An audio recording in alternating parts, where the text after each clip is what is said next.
Oh, I'm Mike, this is the crew, and today we're going to go see what some of the other guys are up to.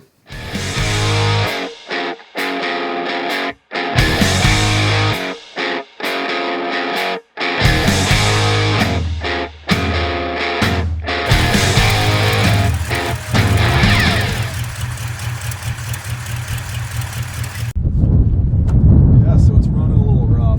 Yeah, it definitely doesn't sound right. Something's not good.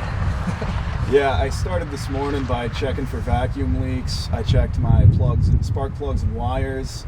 I swapped out a clogged fuel filter, but nothing. Yeah, well, that leads me to think that it's definitely carburetor issues. So we can isolate that and make sure by swapping out your carburetor for one that I know is good. And we'll go from there. All right. Let's give it a shot.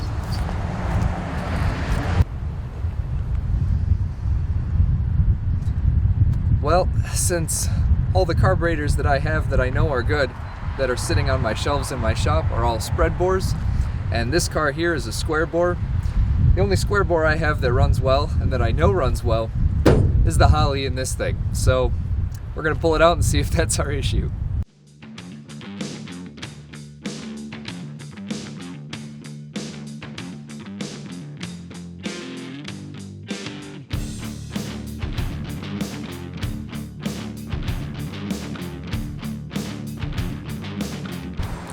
So some of you might be wondering, what's the difference between a square bore and a spread bore carburetor? So the bore pattern relates to the size of the barrels of the carburetor themselves. So I can show you right here. So a square bore, like this one that we just took off of our 55 Chevy, you can see here that the primaries and the secondaries are the same size. So again, the primary throats are the same size as the secondary throats. That's a square bore because it's a square pattern.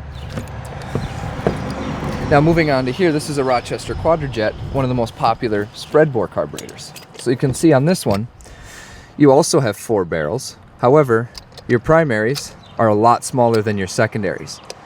This is in order to achieve better fuel economy.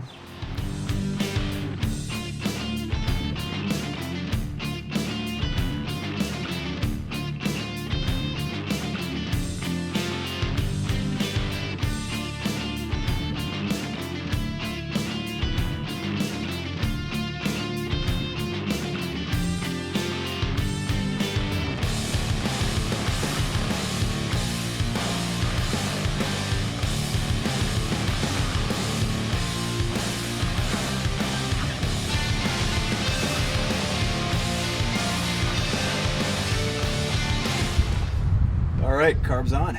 That wasn't too bad of a swap. Everything hooked up nicely. Now we can fire it up and see if the carburetor was our issue.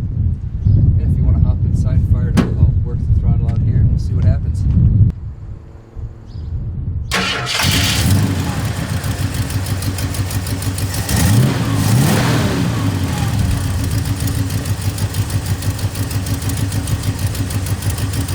Doesn't look like it was the carburetor. What are you thinking next?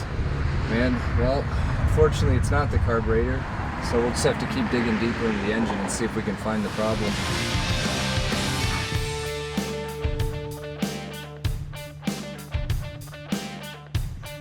This broken valve spring is preventing fuel from reaching one of the cylinders.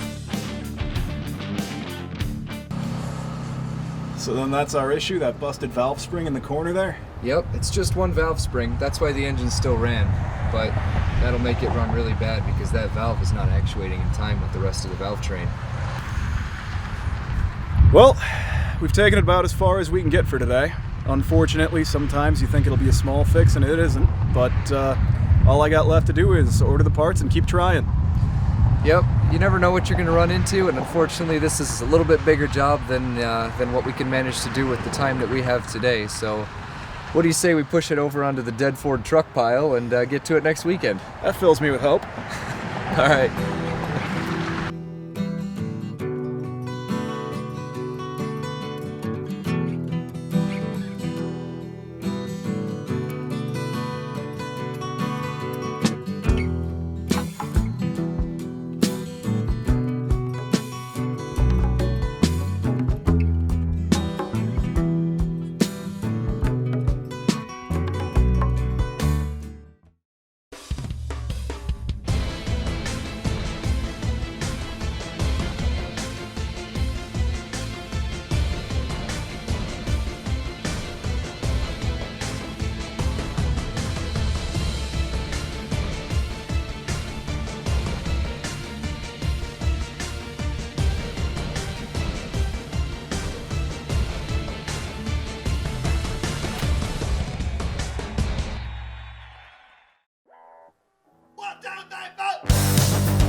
Hey man, how's it going? It's going good, Mike. How about you? It's good to see you again.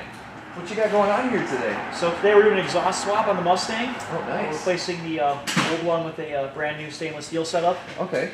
The whole reason behind that is I previously lowered the car. Yeah, And everywhere I go, the exhaust scrapes on the ground, so that's causing problems in itself. Hi, my name is Alex. So I'm driving a 1989 Ford Mustang LX Sport Convertible. It's a fun, nifty little car. It's got a larger motor for it being pretty light, so it's fun to drive around, really zippy. Yeah, we got our buddy Josiah here. He's going to help us out with the swap. He's nice enough to let us use his shop, so this should go pretty well. But what do you think? Let's get to it. Yeah, let's get started. Sounds good.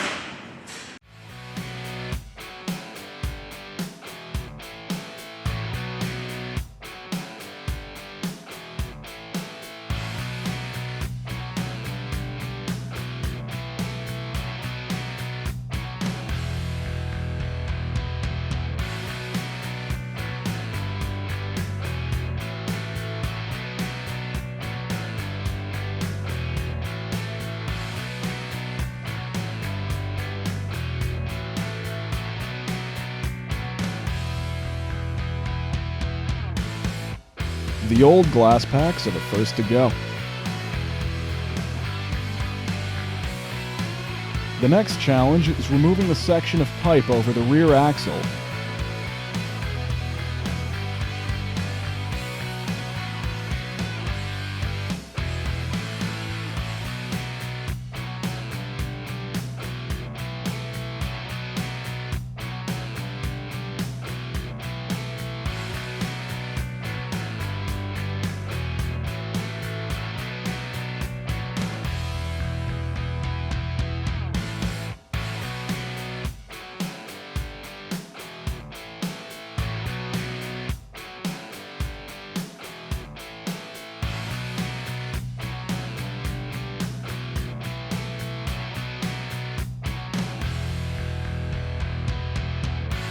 In place of his old glass packs, he chooses performance mufflers for a deeper, more modern sound.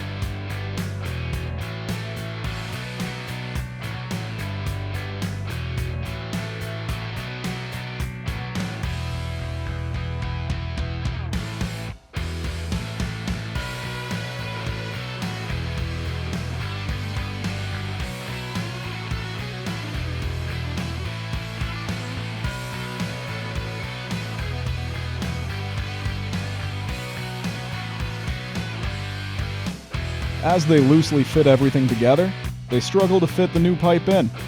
They remove a wheel to make room for the install.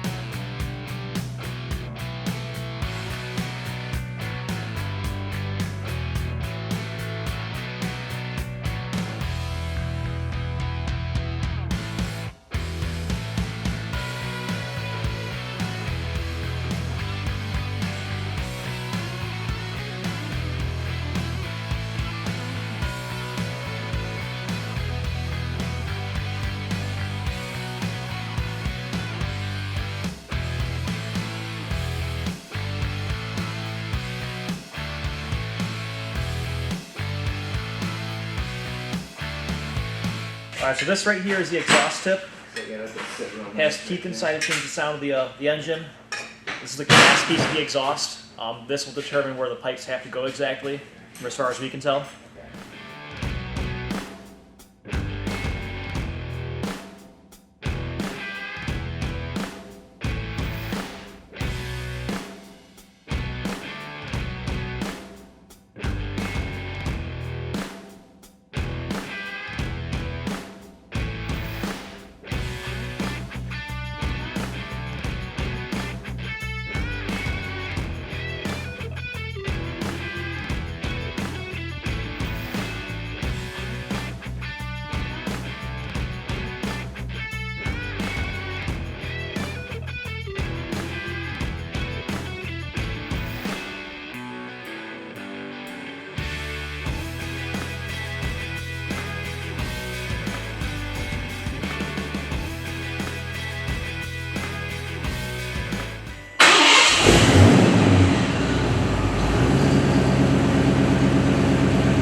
Alright, so now that the exhaust is all on, we just have to take it for a test drive just to make sure that none of the parts are rubbing against the suspension or the drive shaft.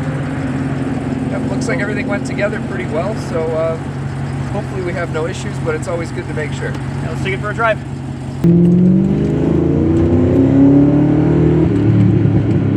Man, I tell you what, that exhaust really does sound good. Get rid of that annoying drone too. That's good. Yeah, definitely a little bit higher quality mufflers on this one. Oh yeah.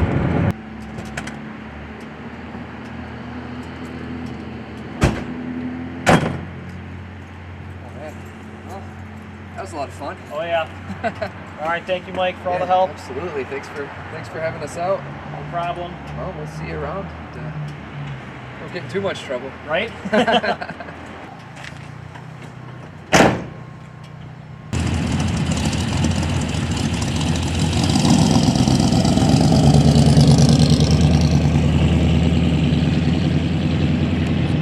Well, that's it for today's episode. Catch us next time on The Crew.